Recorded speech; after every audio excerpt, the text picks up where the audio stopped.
할렐루야. 우리 좌우에 계신 분들하고 인사하겠습니다. 너무 잘 오셨습니다. 마이크 볼륨 조금만 더 열어주시면 좋을 것 같아요.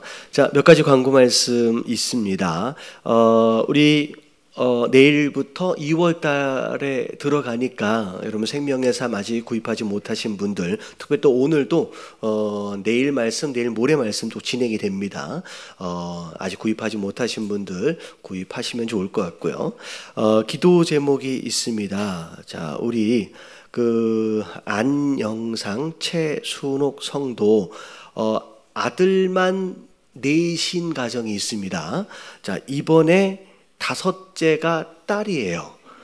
원래 오늘 나와야 되는데 이거 안 나오고 있어요. 그래서 지금 다음 주 금요일까지 기다려서 만약에 차도가 없으면 유도분만으로 날려고 합니다. 근데 5번째라서 이게 전문가잖아요. 그러니까 금방 나올 줄 알았는데 생각보다 좀 어렵다고 기도 요청이 왔습니다. 그래서 이따가 순산할 수 있도록 위해서 기도해 달라고 기도해 주시고요. 자, 그리고 그저께 상영숙 집사님이 아이와 함께 운전을 하고 가다가 이렇게 교통사고가 났습니다. 그래서 조금 허리가 이게 좀 아프신 상황이 됐는데 아이는 좀 괜찮대요. 근데 이제 그래서 3일 동안 지금 입원해 계시는 상황이 오늘부터 입원을 한 상황입니다. 그래서 빨리 몸이 이제 정상적으로 건강할 수 있도록 위해서 기도해 주시기 바랍니다. 그리고 홍성희 집사님의 딸 김지은 자매가 목에 뭐가 이렇게 좀 잡히고 뭐 두통이 좀 있어서 이렇게 검사를 해봤더니 작은 종양이 발견이 돼서 이걸 떼어내는 수술을 좀 하려고 합니다. 근데 주변에서 작은 병원에서 하려다가 그래서 조금 예민한 부분이라서 세브란스 병원에 가서 지금 날짜를 지금 잡아둔 것 같아요. 그래서 수술할 때 큰 수술은 아니지만 안전하게 잘 깨끗하게 딱 떼어내 줄 수 있도록 위해서 기도해 주시기 바랍니다. 성도들 가운데 이렇게 기도가 좀 필요하신 성도들이 좀 계시면 이제 목장 리더들을 통하여서든지 저에게라든지 직접 이제 말씀을 해 주시면 같이 좀 기도할 수 있으면 좋을 것 같아요. 자, 그래서 자, 이 세 분에 위해서 이렇게 좀 기도해 주시고, 자, 오늘은 요한복음 7장 53절서부터 우리 함께 살펴보도록 하겠습니다. 자, 오늘 새벽에 살펴봤던 말씀이에요. 요한복음 7장 53절서부터 살펴보도록 하겠습니다. 자, 53절이 다 각각 집으로 돌아가고 이제 53절이에요. 자, 1절서부터 2절까지만 같이 한번 읽어봅니다. 시작. 예수는 감람산으로 가시니라.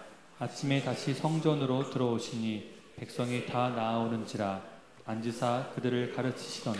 자, 예수님께서 예루살렘에 올라오셨어요. 올라오신 가운데 예수님의 가르치심과 표적들을 보면서 예수님을 그리스도로 믿는 사람들이 있는가 하면 아무리 말씀하시고 알려줘도 끝까지 거부하고 오히려 예수님을 공격하려고 하는 그런 무리들이 있었다라는 거죠. 그래서 자, 오늘 8장 말씀으로 넘어오기 바로 직전에 예수님에 대한 바로 그 그리스도가 맞느냐 아니냐 뭐 이런 논쟁들이 한참 있어지고 있는 가운데 결론이 아직 나지 않았어요. 결론이 나지 않는 가운데 53절에 다 각각 집으로 돌아가게 됩니다. 자, 왜 돌아갔느냐? 이제 밤이 된 거예요. 밤이 돼서 돌아갔는데, 자, 그 상황에서 오늘 1절을 보니까 예수님이 어디로 올라가십니까? 감람산으로 올라가십니다. 왜 올라가셨어요? 여러분, 기도하러 올라가셨어요. 예수님이 산으로 올라가셨다라고 하는 것은 거의 무조건 기도하러 올라가셨다라고 생각하시면 될 것 같아요. 사실 예루살렘에서 쉽지 않은 논쟁들로 인하여서 예수님도 쉬시지 못하고 정신적으로 또 육체적으로 굉장히 어려우실 수 있는, 지쳐 있을 수 있는 상황이겠죠. 근데 예수님이 육체적으로는 지쳐 있을 수 있지만 영적으로 공급받기 위해서 항상 이런 순간들마다 기도의 장소를 찾으셨다라는 거예요. 자, 우리도 마찬가지입니다.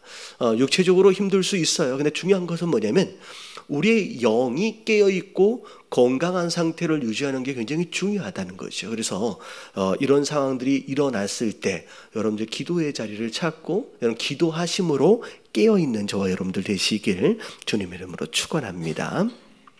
자, 그런 가운데 이게 잠을 주무신 것 같지도 않습니다. 그냥 아침에 다시 성전으로 그냥 들어가십니다. 다시 말하면 철야를 그냥 하신 거예요. 주무시지 않고 계속 기도하신 다음에 성전으로 들어가셨는데 백성들이 전부 다 예수님께로 나와서 앉습니다. 그런 가운데 그들을 가르치셨어요.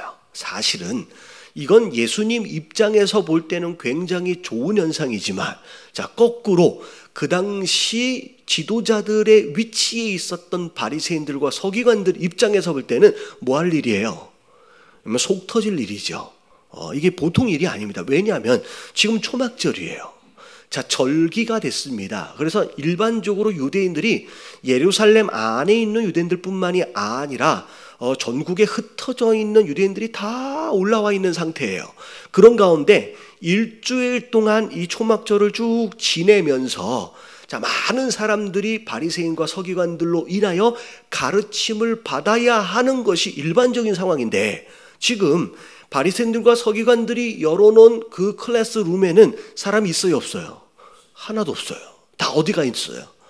예수님에게 다 가서 예수님의 가르침을 받고 있는 상황이기 때문에 이들 입장에서는 굉장히 뭐라 그럴까요? 시기와 질투로 마음이 어려울 수밖에 없는 상황이라는 거죠. 자, 그런데 자, 이 서기관들과 바리새인들이 굉장히 특별한 일을 꾸미게 됩니다. 자, 본격적으로 예수님을 어려움에 빠뜨리기 위한 술책을 쓰게 되는데, 자, 오늘 요한복음에 여기 나와 있는 술책이 음행 중에 잡힌 여자를 끌고 온 거예요. 자, 3절을 보니까 한번 읽어볼게요. 시작. 서기관과 바리새인들이 음행 중에 잡힌 여자를 끌고 와서 가운데에 세우고 4절까지. 예수께서 말하되 선생이여, 이 여자가 간음하다가 현장에서 잡혔나이다. 자, 일단 예수님을 함정에 빠뜨리기 위해서 끌고 온 것은 이제 우리가 알고 있는 내용입니다. 근데 참 이 내용들 가운데 좀 특이한 게 뭐냐면, 여러분, 간음한, 음행함 중에 잡힌 여자예요. 여러분, 음행 또는 간음을 혼자 합니까? 아니죠. 자, 분명히 대상되어지는 남자가 있을 텐데 남자는 어디 간데 없고 그냥 여자만 끌고 왔다라고 하는 부분에 있어서도 사실 문제가 있습니다. 음행이라고 하는 건, 간음이라고 하는 것은 두 사람이 함께 짓는 죄고, 그리고 그것에 대한 처벌도 반드시 두 사람이 함께 받아야 함에도 불구하고, 자, 이 당시의 율법에 의하면 어떻게 보면 남자는 어디 간데 없는데도 불구하고 여자만 처벌하려고 끌고 온 거예요. 자, 그러면서 자, 이야기를 합니다. 자, 모세는 율법에 자, 이러한 여자를 뭐 하라고 명령했어요? 돌로 치라라고 명령을 했다는 거예요. 자, 선생님이면 어떻게 말씀하시겠습니까? 라고 물어봅니다. 자, 이게 왜 함정이냐? 자, 율법에 의하여 반드시 돌로 치라고 나와 있는데, 만약에 예수님이 아니다, 용서해 줘라 라고 하면, 자, 일단 예수님이 율법을 뭐 한 거예요? 율법을 버린 거예요. 율법을 거부한 거죠.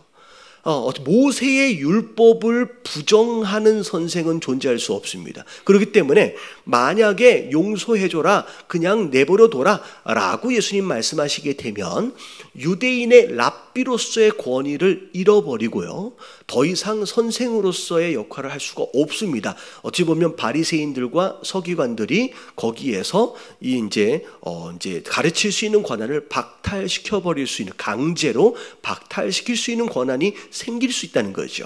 근데 자, 만약에 거꾸로 그래 율법에 그렇게 나와 있다라고 하면 돌로 쳐야 된다라고 만약에 말씀을 하시게 되면 무슨 문제가 벌어지냐면, 자, 유대인들의 법이 있고요, 사실은 유대인들이 그 당시에 로마의 식민지 지배를 받고 있는 상황이에요. 그래서 모든 범죄에 대한 처벌이 다 유대인들 스스로가 가능했지만 딱 한 가지예요. 사형을 집행하는 그런 죄에 대해서는 유대인들 스스로 법을 집행할 수가 없습니다. 그렇기 때문에 예수님이 돌로 쳐라 라고 얘기를 한다라고 한다면 정면으로 로마 법에 대항하는 것이 돼요. 그러면 거기에서 바로 로마 군병에 의해서 끌려가게 됩니다. 로마 법을 어긴 것이다 라고 해서. 그러니까 어떻게 보면 이렇게 해도 저렇게 해도 선택할 수 없는 함정과 같은 그런 이제 상황이 된 거지요. 아마도 그들이 준비할 때 고민을 해볼 때, 야, 묘책을 찾았다. 여기선 도저히 빠져나갈 수 없을 것이다 라고 생각을 했을 것입니다. 자, 근데 이미 6절을 보니까 예수님이 그 상황을 다 아셨습니다. 그들이 이렇게 말함은 고발할 조건을 얻고자 하여 유대의 법, 율법에 고발을 하든지 로마의 법에 고발을 하든지 조건을 얻고자 하여 예수님을 시험함이로라. 예수께서 몸을 굽히사 손가락으로 땅에 무엇인가를 쓰십니다. 자, 뭐라고 쓰셨을까요? 여기 안 나와 있으니까 몰라요. 뭐라고 쓰셨는데, 뭐라고 쓰셨는지 기록되어져 있지를 않으면, 그러니까 뭔지는 몰라요. 근데 쓰고 계시는 상황에서도 계속 물어보고 있는 거예요. 사람들이 멈추지 않습니다. 그랬대 일어나서 이르되 너희 중에 죄 없는 자가 먼저 돌로 쳐라 라고 말씀하십니다. 그랬을 때 그리고 나서 다시 굽혀서 손가락으로 땅에다 뭔가를 또 쓰십니다. 그랬을 때 9절을 보니까 그들이 이 말씀을 듣고 양심에 뭘 느꼈어요? 가책을 느껴서 어른들서부터 젊은이들까지 하나씩 들고 있는 돌을 놔두고 다 떠나갔다. 그리고 나중에 여자와 예수님만 남았다라고 하는 것이 9절까지의 말씀이에요. 사실 이 장면을 연상해 봤어요. 어떻게 보면 작정을 하고 찾아왔어요. 그 무리들 가운데 예수님을 어떻게 해서든 고발하려고, 그리고 심지어 이 여자를 향하여 돌로 치려고 작정을 하고 온 사람들, 심지어 땅에다가 무엇인가를 쓰고 있음에도 불구하고 계속 묻기를 그치지 않는 군중들입니다. 근데 그 군중들 사이에서 죄 없는 자가 먼저 돌로 치라 라고 얘기하면 과연 그들이 진짜 양심의 가책을 느껴서 놓고 가겠느냐는 거예요. 여러분, 이거는 아무나 해서 될 일이 아니에요. 이게 잘못 말했다가는 덩달아 맞는 상황이 벌어집니다. 여러분, 이 상황은 그야말로 이 땅에서 처음이자 마지막으로 예수님의 무엇 되어지심을 보여주신 거냐면 심판주 되심을 보여주신 바로 첫 장면이며 마지막 장면이에요.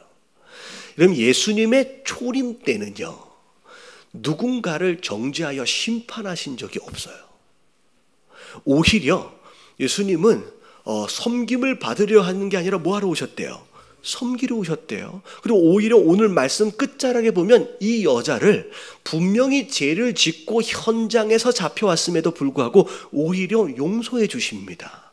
다시는 죄를 저지르지 말라고까지 말씀을 덧붙이시는 거예요. 그래서 예수님이 계속 초림에서의 공생의 삶 속에는 오히려 품으시고 오히려 용서하시고 덮으시고 기회를 주시는 분으로서 지금 나타나고 있는데, 유일하게 이 장면에서는 예수님을 향하여 그 누구도 반박할 수 없는 그 창조주 하나님으로서의 권위를 순간 보여주시는 거예요.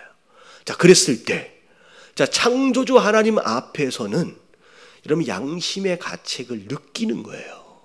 이게 뭐냐면요, 요 앞에 부분에 예수님을 계속 공격하는 그들을 향하여 예수님이 하신 얘기가 있어요. 뭐라고 했냐면 너희들이 계속 나를 죽이려 한다라고 말씀을 하셨더니 이 바리새인들이 뭐라고 대답하냐면 귀신 들렸다, 정신 나갔다, 미쳤냐, 누가 널 죽이려 하느냐.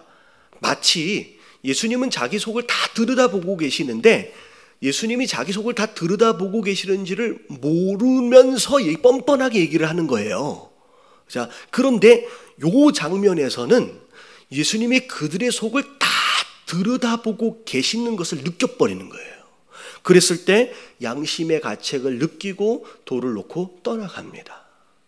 여러분, 이게 창조주 하나님 앞에 장차 우리가 설 때의 모습이에요.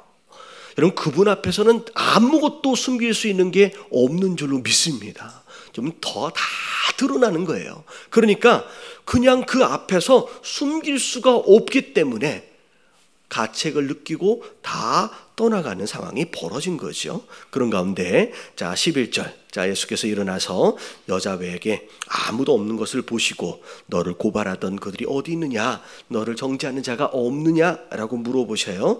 없다라고 얘기를 하시니까 나도 너를 정죄하지 않겠다라고 말씀하시면서, 자 뭐라고 말씀하세요?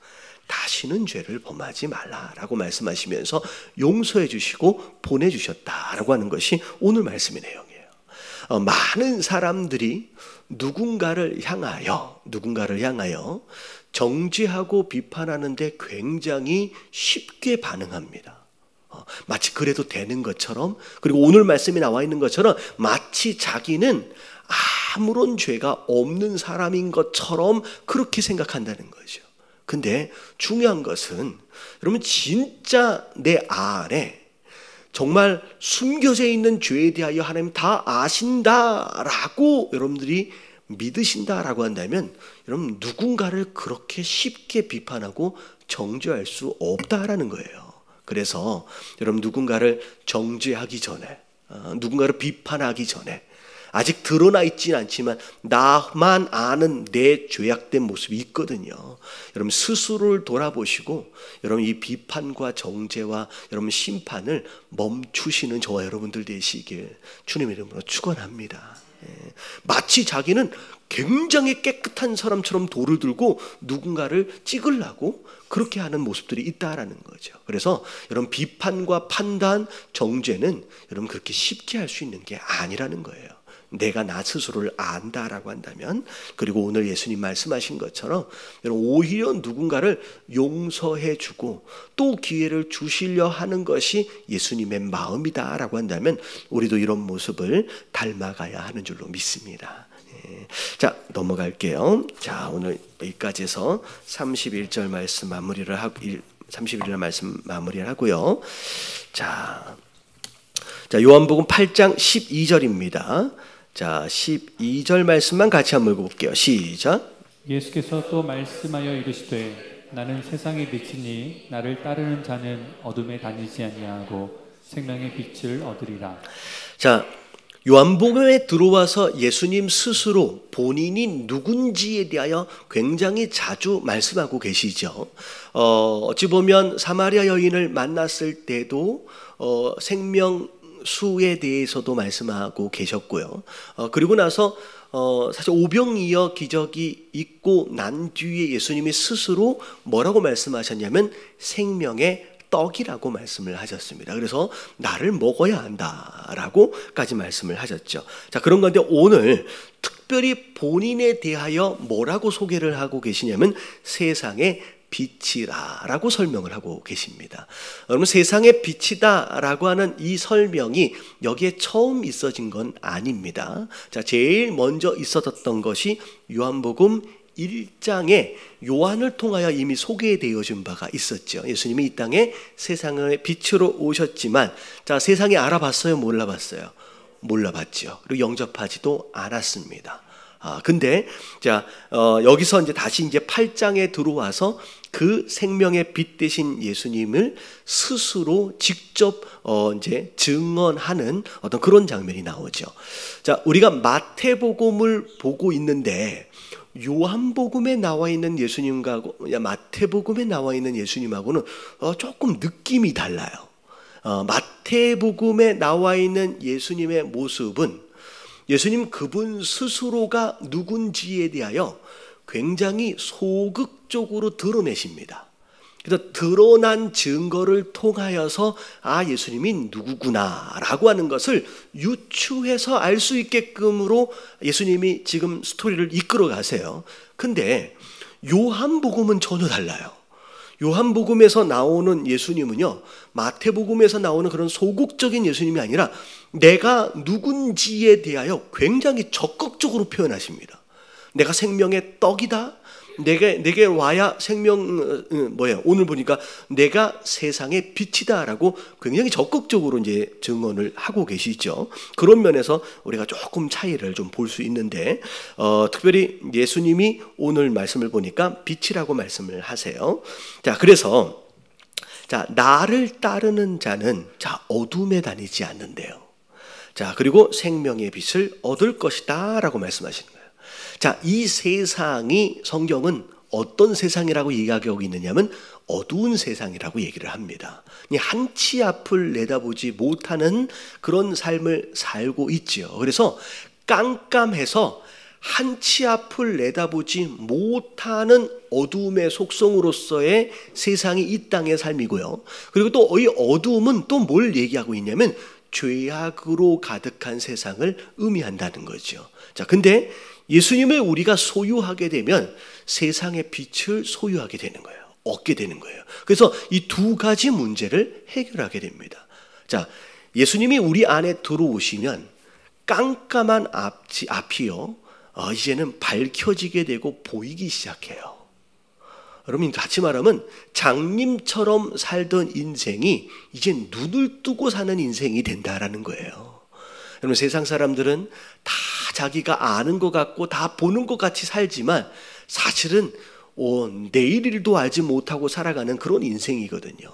여러분, 우리가 빛 대신 예수 그리스도를 소유하심으로 말미암아 여러분 소경처럼의 삶이 아니라 여러분 눈을 뜨고 앞을 보며 가는 여러분 그런 삶을 사시길 주님의 이름으로 축원합니다. 이 빛이 그런 거예요. 어두움에 다니지 않고 밝게 보인다는 거예요. 그래서 앞에 뭐가 있는지를 볼 수 있다라고 한다면 걸려 넘어지지 않고요. 어떻게 보면 좋은 길을 우리가 선택하여 갈 수 있는 상황이 되겠죠. 자, 그리고 이 빛은 또 어두움은 죄악으로 가득 찬 세상을 의미한다고 말씀을 드렸습니다. 그래서 어두움 가운데 그냥 빛이 존재하면 굳이 애쓸 필요가 없어요. 그냥 어둠은 어떻게 되게 돼 있어요? 자연스럽게 떠나가게 돼 있죠. 자, 죄로 인하여 항상 영향을 받는 우리 인생 안에 여러분 이 빛을 얻으면 여러분 이 빛으로 인해서 어둠이 자연스럽게 떠나가게 돼 있어요. 여러분 이 빛 가운데 거하시는 저와 여러분들 되시길 주님의 이름으로 축원합니다. 그러면서 본인 스스로 내가 빛이다. 나를 얻어야 빛을 얻은 것이다 라고 말씀하십니다. 그랬을 때 13절에 보니까 바리새인들이 이르되 네가 너를 위하여 증언하니 내 증언은 참되지 아니하도다. 사실은 무엇인가를 증언하려 할 때 자기가 자기 스스로를 증언하면 안 돼요. 원래 율법적으로는 다른 두 사람 이상이 나에 대하여 증언해 줄 때 그게 참이 되거든요. 근데 지금 예수님은 자기 자신에 대하여 자꾸 자기가 증언하고 있기 때문에 이건 참이다라고 얘기할 수 없다는 거죠. 근데 여러분 예수님의 관점은 완전히 달라요. 물론 사람은 이 율법의 적용이 맞습니다.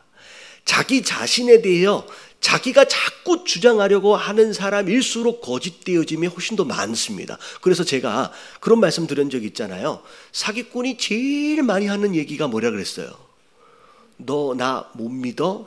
라는 얘기를 제일 많이 한다 그랬어요. 그래서 나 믿어라 라고 하는 사람일수록 더 믿지 못할 사람이라는 거예요. 그래서 자기가 자기 자신에 대하여 자꾸 증언하려고 할수록 거짓되어진 사람일 수가 가능성이 많다라는 거죠. 근데 이건 사람일 경우예요. 예수님의 입장은 전혀 다릅니다. 14절. 같이 한번 읽어볼게요. 시작. 예수께서 대답하여 이르시되 내가 나를 위하여 증언하여도 내 증언이 참되니 나는 내가 어디서 오며 어디로 가는 것을 알거니와 너희는 내가 어디서 오며 어디로 가는 것을 알지 못하느니라. 네, 자기 스스로가 어디서 왔는지 어디로 가는지를 모르는 인생들은 자기가 자기 스스로를 증언할 수 없어요. 솔직히 내가 나를 아는 것 같지만 여러분 내가 나를 아는 게 아닙니다. 내가 어떤 사람이다 라고 하는 설명을 여러분 가까운 아내되든지 친구라든지 남편이든지 한번 물어보십시오. 생각과 다르게 내가 알고 있는 나와 내 주변에서 보고 있는 내가 굉장히 다를 수 있어요. 나는 분명히 이걸 되게 잘한다고 생각하는데 옆에 한번 물어보세요. 아닌 것 같은데? 라는 반응이 있고요. 어떤 부분에 있어서 나는 너무 아닌 것 같은데? 라는 스스로의 판단이 오히려 거꾸로 넌 너무 괜찮아 라는 판단이 있을 수가 있다는 거예요. 사실 내가 나를 보는 것이 여러분 어떻게 보면 정확하지 않을 가능성이 높다는 거예요. 이게 인생이에요. 이게 뒤에 나오는 얘기가 그거예요. 어디서 왔는지 어디로 가는지 스스로에 대해서 알 수가 없는 자기 때문에 자기 자신에 대해서 증명하는 것이 맞을 수가 없다라는 거예요. 자, 이게 이 율법을 그렇게 정하신 이유입니다. 근데 예수님은 그렇지 않아요. 예수님은 어디서 왔는지 어디로 가는지 아세요, 모르세요? 예수님은 인생이 아니에요. 아시는 분이에요. 그래서 본인이 누군지에 대하여 정확하게 이야기할 수 있는 분이라는 거죠. 다시 말하면 예수님 인생이 아니다라고 하는 것과 더불어 어디서 왔는지 어디로 가는지를 아신다는 얘기는 누구란 얘기냐면 하나님이란 얘기예요. 너희가 정해놓은 그 룰이 맞다는 거예요. 근데 그거는 인생들에게 적용되어지는 룰이지 하나님인 나에게 적용되어질 만한 게 아니라는 거예요. 내가 어디서 와서 어디로 가는지 아는 나는 내가 스스로 증언해도 그 증언이 뭐가 될 수 있다? 참이 될 수 있다라고 예수님 말씀하시는 거죠. 자, 15절 같이 한번 읽어볼게요. 시작. 너희는 육체를 따라 판단하나 나는 아무도 판단하지 아니하노라. 예, 너는 육체 속에 있어요. 그래서 육체를 따라서 육체로 또 판단을 할 수밖에 없는 인생. 하지만 예수님은 그렇게 판단하시는 분이 아니다라는 거죠. 눈에 보여주는 걸로. 그런 적 혹시 있으세요? 여러분들의 목소리를 여러분들이 녹음해서 들어봤을 때 되게 이렇게 손발이 옴고라드는 그런 것들을 혹시 느끼신 적 있죠? 여러분, 내가 말할 때 듣는 것과 녹음돼서 듣는 나랑은 다 달라요. 그러니까 사실은 내가 나를 잘 안다 모른다. 몰라요. 여러분, 내 마음을 또 몰라요. 여러분, 아침 마음 다르고 저녁 때 마음 달라요. 여러분, 내가 누군지 모르고 사는 인생이 우리 인생이라는 얘기예요. 근데 예수님은 아니라는 거예요.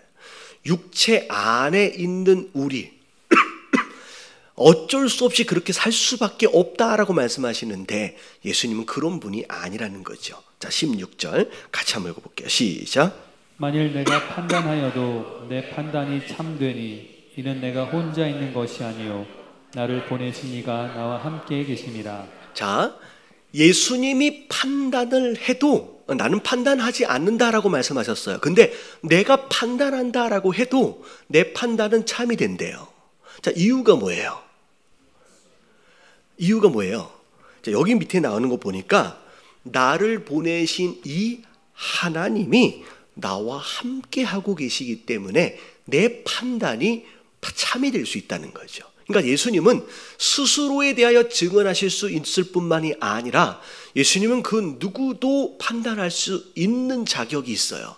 자, 이유는 두 가지예요. 그분 스스로가 하나님이시면서 육체 안에 갇힌 인생이 아니라 하나님이시면서 동시에 그분은 보내신 그 아버지 하나님과 함께하고 계시는 분이기 때문에 그분은 그분 스스로에 대하여 증명할 수도 있고 그리고 그 어떤 누구도 판단하실 수 있는 자격이 있다라는 거예요.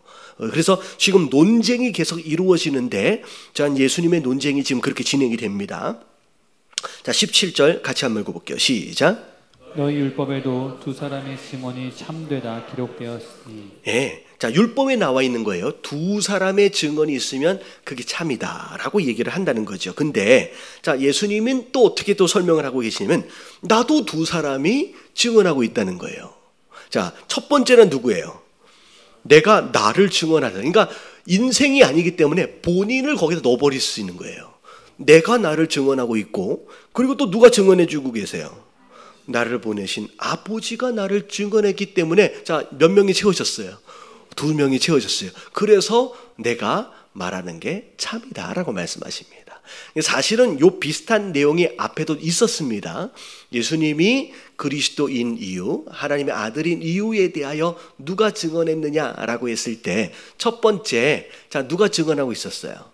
사실은 맨 처음에는 세례 요한이 예수님이 누군지 증언해 주셨고, 증언해 줬고, 그 다음에 하나님께서 예수님이 누군지를 증언해 주셨죠. 자, 그리고 또 다른 증언이 있었습니다. 증언이 아니라 증거지요. 자, 예수님이 지금 하고 다니시는 표적이, 행하시는 일 자체가 그분이 누구신지를 증언하신다는 거예요.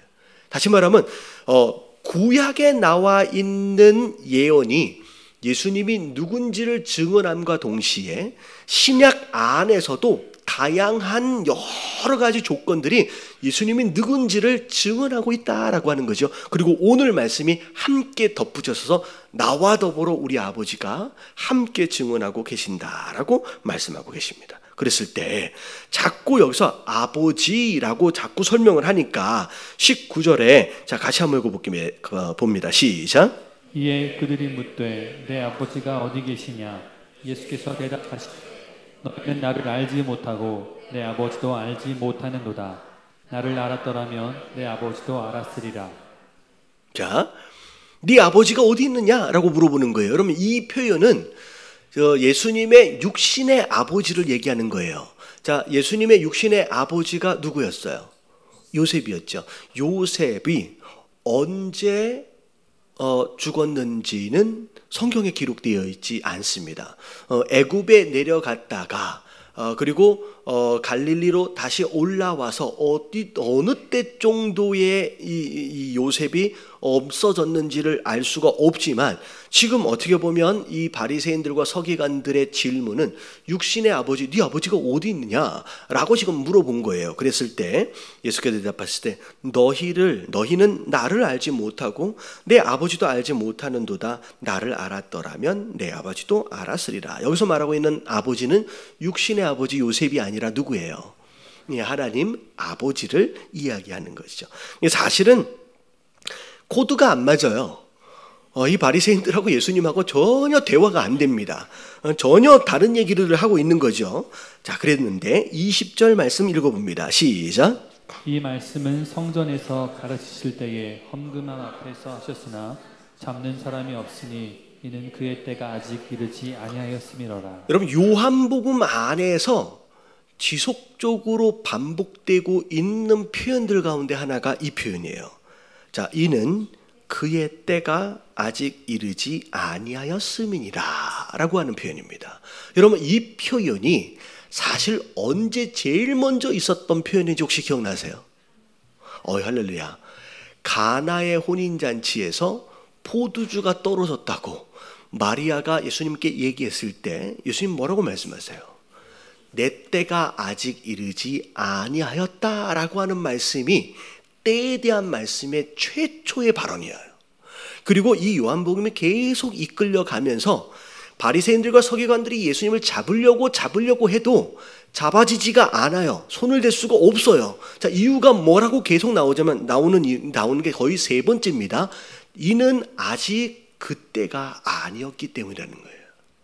자, 이 요한복음에서 강조하고 있는 내용들 가운데 하나예요. 하나님의 때라는 거예요. 자, 예수님이 기적을 행하시는 그 첫 번째 때도 그분이 능력이 있어서 없어서에 대한 조건이 아니라 딱 뭐에 대한 내용이냐면 하나님이 때가 아니면 이 능력이 있어도 하지 않으시는 거예요. 때가 주어지면 움직이는 거예요. 여러분, 굉장히 중요한 개념이에요. 여러분, 신앙은 때를 기다릴 줄 아는 것이 여러분 신앙인 줄로 믿습니다. 여러분, 억지로 내가 원하는 것을 빠른 시간 안에 만들어내려고 여러분 하나님을 설득하려 하지 말라는 거예요. 여러분, 우리가 하나님이 가장 적절하고 완벽한 타이밍을 계획하고 계세요. 그러면 우리는 그때가 올 때까지 인내할 수 있도록을 위해서 기도하셔야 되고요. 그리고 그때가 왔을 때 그게 때인지 아닌지를 분별할 수 있는 지혜를 달라고 기도하셔야 돼요.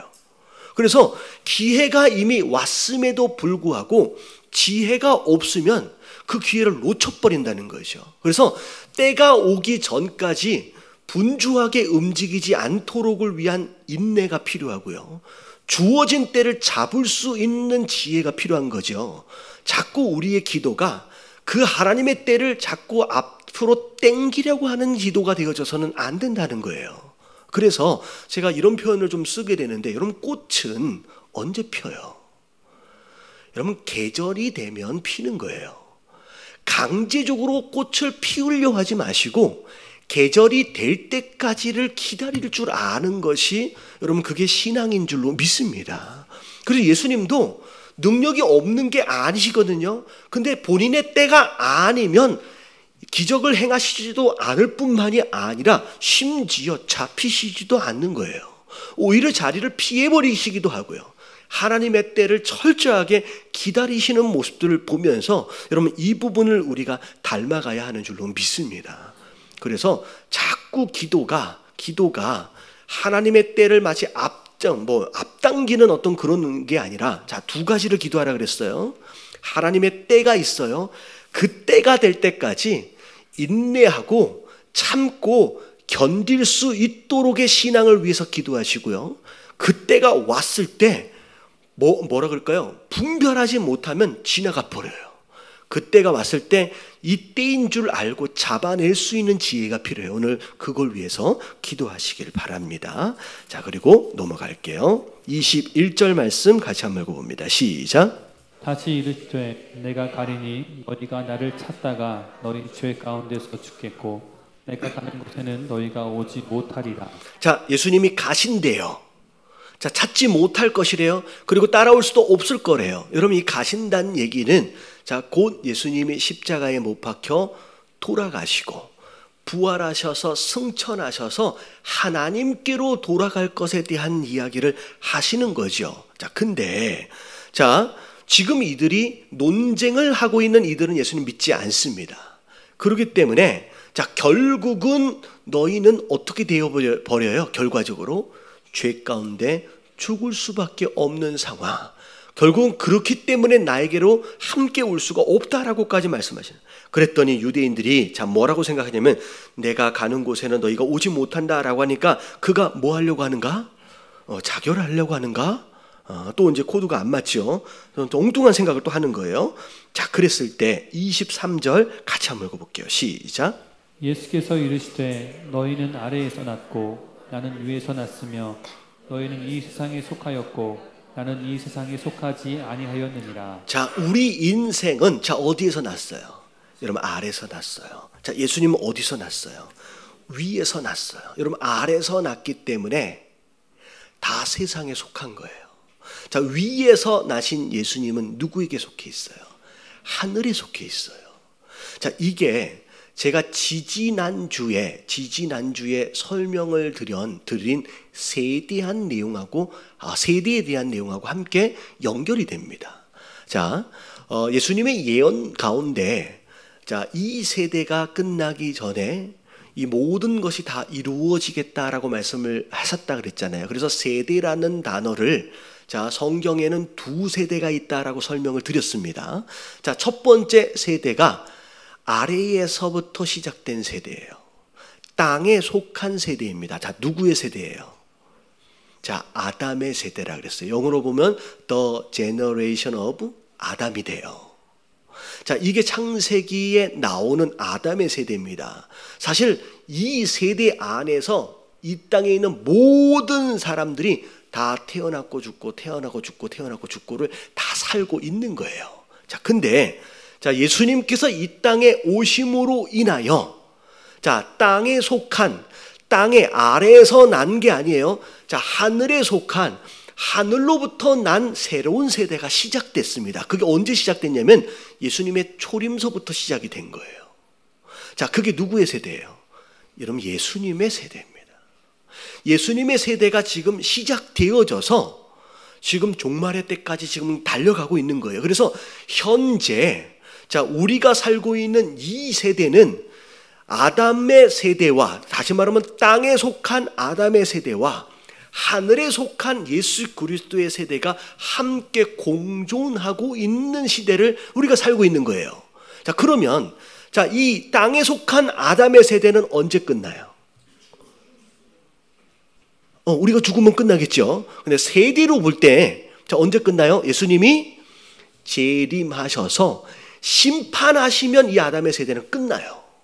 그때부터 완벽한 예수 그리스도의 세대가 이어져 가는 거죠. 자, 이게 그 얘기예요. 인생들은 전부 다 땅에 속해 있어요. 인생들은 다 아래에서 났어요. 다 아담의 세대에 다 속한 자로서 태어나는 거예요. 근데 중요한 건 뭐냐면, 자, 예수님을 믿으면 아담의 세대에서 어디로 옮겨져요? 여러분, 예수 그리스도의 세대로 옮겨지는 거예요. 사망에서 생명으로 옮겨지는 역사가 일어나는 거예요. 그러면 그때부터는 처음 시작은 땅에서부터 시작했지만 이젠 나는 땅에 속한 자가 아니라는 거죠. 나는 어디에 속한 자예요? 예수 그리스도의 세대 안에서 우리는 다 하늘에 속한 자가 돼요. 자, 어떻게 되어지냐면 누군만 믿으면 돼요.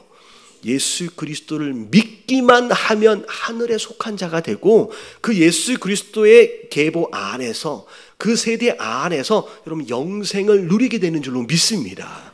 그래서 지금 그 말씀을 이어가시는 거예요. 23절. 그러면서 24절에 자, 같이 한번 읽어봅니다. 시작. 그러므로 내가 너희에게 말하기를 너희가 너희 죄 가운데서 죽으리라 하였노라. 너희가 만일 내가 그인 줄 믿지 아니하면 너희 죄 가운데서 죽으리라. 자, 반대로 얘기하면 내가 누군지 그인지를 믿으면 어떻게 돼요? 죄 가운데 죽지 않는 거예요. 아담의 세대와 더불어 함께 죽는 인생이 아니라 나와 더불어 하늘에 속한 자로서의 삶을, 영생을 얻게 된다는 거예요. 여러분, 하늘에 속한 자이다라고 하는 거 참 무엇으로 얻은 거예요? 여러분, 믿음으로 얻은 것임을 깨달으시는 저와 여러분들 되시길 주님의 이름으로 축원합니다. 여러분, 얼마나 감사할 얘기예요. 아담의 세대는 그렇게 태어나 죽고 그냥 그렇게 멸망하는 세대예요. 자, 우리는 다른 데에 속한 자인 줄로 믿습니다. 그래서 자, 우리는 어떻게 보면 소속 자체가 달라요. 자, 우리는 어디 소속이에요? 하늘 소속이에요. 옆에 계신 분들에게 인사 주세요. 저는 하늘에 속한 자입니다. 하늘에 속한 자예요. 자, 25절 읽어봅니다. 시작. 그들이 말하되 내가 누구냐? 예수께서 이르시되 나는 처음부터 너희에게 말하여 온다니라. 25절에 넌 누구냐라고 얘기하는 거 있어요. 이거 바보 아닌가? 지금 계속 예수님이 스스로 내가 누구다라고 계속 말씀하고 계시는데 한참 논쟁하다가 다시 또 끝자락에 와서 뭐라고 얘기해요? 당신이 누구냐? 라고 얘기를 하는 거예요. 예수님이 속이 터져가지고 뭐라고 말씀하시냐? 나는 처음부터 너에게 말하여 온 자다. 지금 내가 한 번, 두 번 얘기하느냐? 답답한 거죠. 여러분, 이게 하늘에 속한 자와 땅에 속한 자가 대화가 안 돼요. 여러분, 이렇게 살다 보면 여러분 분명히 가족 같아서 정말 가까운 것 같지만 여러분 하늘에 속한 자하고 땅에 속한 자하고는 대화가 안 되는 거예요. 대화가 안 돼. 이거 답답한 거죠. 자, 그러면서 내가 너희에게 대하여 말하고 판단할 것이 많으나. 지금 예수님이 지금 막 몰려와서 막 논쟁하고 있는 이들을 향하여서 하고 싶은 이야기가 많은 거예요. 다시 말하면 넌 이것도 잘못됐고 저것도 잘못됐고 저것도 잘못됐고 하고 싶은 얘기 얼마나 많겠어요. 요즘 다 들으다 보이니까. 다 들으면. 근데 나를 보내신 이가 참되심에 내가 그에게 들은 그것을 세상에 말하노나 하시되. 이거 굉장히 중요한 말이에요. 예수님조차도 하고 싶은 말이 많지만 다 하셨다 안 하셨다? 안 하셨대요. 나는 목에 칼이 들어와도 할 말은 한다. 좋은 거야 나쁜 거예요? 아니라는 거예요. 자, 우리는 하고 싶은 이야기가 많아도 다 하고 살아가는 사람이 아니라는 거예요. 예수님도 그렇게 하셨던 것처럼 할 말 다 하고 사는 사람들, 세상 사람들은 그렇게 살아갈 수 있지만 우리는 자, 누가 말씀하신 것만, 여러분 하나님께서 말씀하신 것만 말하며 사는 존재가 되어야 한다라는 거예요. 그래서 제가 오교가 요즘에 말씀 읽기를 하는데 요즘에 잠언을 본대요. 근데 잠언을 읽고 있는데 여러분 잠언에 가장 많이 나오는 이야기가 말에 대한 내용이에요. 말이 살리기도 하고 말이 죽이기도 한대요. 여러분 이 말 때문에 사실 많은 오해가 생기고요. 말 때문에 사실 사람들과 많은 관계를 이제 깨트리기도 합니다. 근데 이 말을 잘하면 천냥빚도 갚는다고 정말로 이 말에 유익한 점들이 많다라는 거죠. 그래서 여러분 이런 말을 내가 해야 하나? 여러분 하지 마세요. 여러분 그게 지혜라는 거예요. 그래서 사실 가르치는 자로서 목사가 성경에 나와 있는 내용입니다. 사실 억울한 이유가 뭐냐면 말을 많이 해야 하는 사람. 근데 말은 많이 할수록 뭐가 많아져요? 여러분 실수가 많아져요. 그래서 여러분 말수를 줄이는 것이 지혜들 가운데 하나예요. 예수님도 하고 싶으신 이야기가 많았지만 스스로 절제하셨던 것처럼 우리도 이 말에 대해서 여러분 이 새해에는 절제해 볼 수 있는 저와 여러분들 되시길 주님의 이름으로 축원합니다. 뭐 입이 막 간지러워도 어쩔 수가 없어요. 참아보는 거죠. 자, 그리고 27절 자 볼게요. 그들은 아버지를 가르쳐 말씀하신 줄 깨닫지 못합니다. 자, 28절 다 같이 시작. 이에 예수께서 이르시되 너희가 인자를 든 후에 내가 그인 줄을 알고 또 내가 스스로 아무것도 아니 오직 아버지께서 가르치신 대로 이런 것을 말하는 줄도 알리라. 네, 이제 부연 설명을 하시죠.